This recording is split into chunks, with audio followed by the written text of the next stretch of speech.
بسم اللہ الرحمن الرحیم وبہ نستعین۔ آج المعہد العالی الاسلامی حیدرآباد میں All India Muslim Personal Law Board کی ورکنگ کمیٹی کا اجلاس ہوا۔ مولانا خالد سیف اللہ رحمانی صاحب نے اس کی صدارت کی اور پورے ملک سے آئے ہوئے مسلم پرسنل لاء بورڈ کی ورکنگ کمیٹی کے ممبران اس میں شریک ہوئے۔ اس میں مسلم پرسنل لاء بورڈ کی مختلف کمیٹیوں کی کارکردگی کا جائزہ بھی لیا گیا اور ملک و ملت کے مسائل پر گفتگو بھی ہوئی۔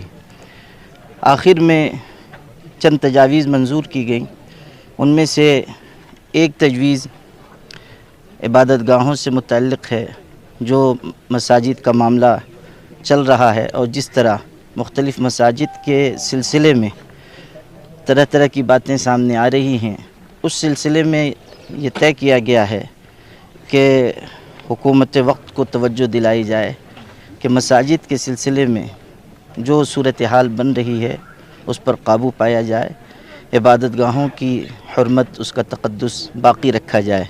اس سلسلے میں لیگل کمیٹی ہماری آگے کام کر رہی ہے۔ اسی طرح فلسطین کے سلسلے میں ایک تجویز منظور کی گئی، جو کچھ ظلم و ستم فلسطینی مسلمانوں پر کیا جا رہا ہے اور جس طرح ان کو نشانہ بنایا گیا ہے، مسلم پرسنل لاء بورڈ کے اس اجلاس کی جانب سے اس کی سخت مذمت کی گئی اور غاصب اسرائیل کی جو کوششیں ہیں اور جس طرح کے مظالم وہ ڈھا رہا ہے، اس سلسلے میں مسلم پرسنل لاء بورڈ کا یہ اجلاس حکومت کو بھی توجہ دلاتا ہے کہ گاندھی جی سے لے کر اٹل بہاری واجپئی تک جو پالیسی رہی ہے مظلوم کے ساتھ دینے کی اور ظالم کی مذمت کی، اسی کو اختیار کیا جائے۔ وہاں کے مسلمانوں نے جس ہمت العزمی اور مقامات مقدسہ کی دفاع کے لیے جو کچھ قربانیاں پیش کی ہیں، اس کی تحسین بھی کی گئی۔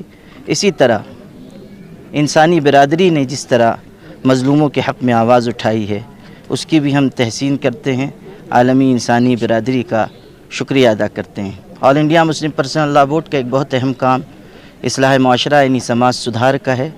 اس سلسلے میں بھی یہ تجویز منظور کی گئی ہے کہ اس کام کو اور تیز رفتاری کے ساتھ آگے بڑھایا جائے اور سماج سدھار کی مہم میں تیزی لائی جائے۔ اس کے لیے مولانا فضل الرحیم مجددی صاحب کو کنوینر بنایا گیا ہے اور مولانا یاسین علی عثمانی صاحب اور محمد عمران محفوظ رحمانی کو جوائنٹ کنوینر مقرر کیا گیا ہے۔ تفہیم شریعت کمیٹی اور خواتین ونگ، اسی طرح دارالقضاء کمیٹی، مختلف کمیٹیوں کے سلسلے میں گائیڈ لائن بنائی گئی ہے، جسے انشاءاللہ جلد از جلد نافذ کیا جائے گا۔ مسلم پرسنل لاء بورڈ نے ازدواجی زندگی کو بہتر بنانے کے لیے ایک نکاح نامہ مرتب کیا ہے، جو ماہرین قانون، علماء اور فقہا کے مشورے سے تیار کیا گیا ہے۔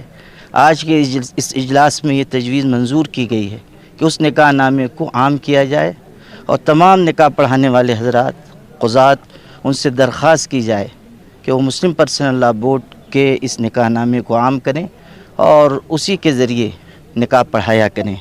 مسلم پرسنل لاء بورڈ اسے بڑی تعداد میں شائع کر کے لوگوں تک پہنچائے گا۔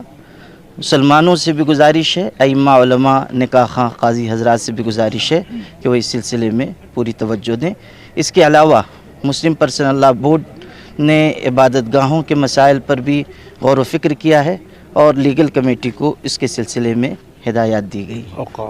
اوقاف کے سلسلے میں بھی غور و خوض کیا گیا۔ وقف کے سلسلے میں کمیٹی بنی ہوئی ہے اور اوقاف کے سلسلے میں مسلم پرسنل لاء بورڈ پوری طرح فکر مند ہے، اس پر بھی انشاءاللہ جلد قانونی کارروائی کی جائے گی۔ 91 کا